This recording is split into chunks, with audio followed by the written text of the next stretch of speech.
How to add ruler in Microsoft Word. What's up everyone? Welcome back to another tutorial.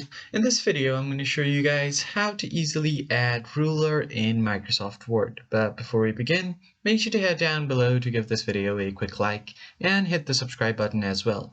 Turn on the bell icon to get notified about our latest videos. So let's begin. First thing that you want to do is open up your Microsoft Word. So as you can see, I have a blank Word document here.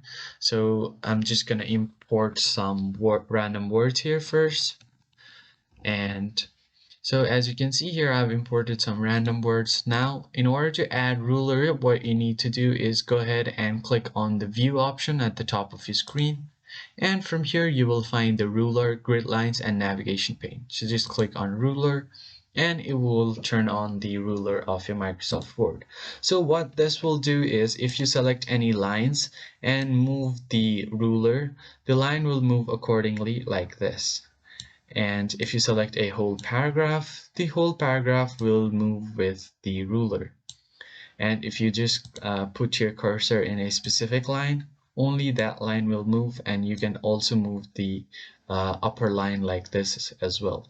You also can do this on the end of your paragraph like this, and if you select all, everything will move on the ruler accordingly. So just select anything that you want to move and it will move accordingly. So that's pretty much it. I hope you found it helpful. I'll catch you guys on the next one.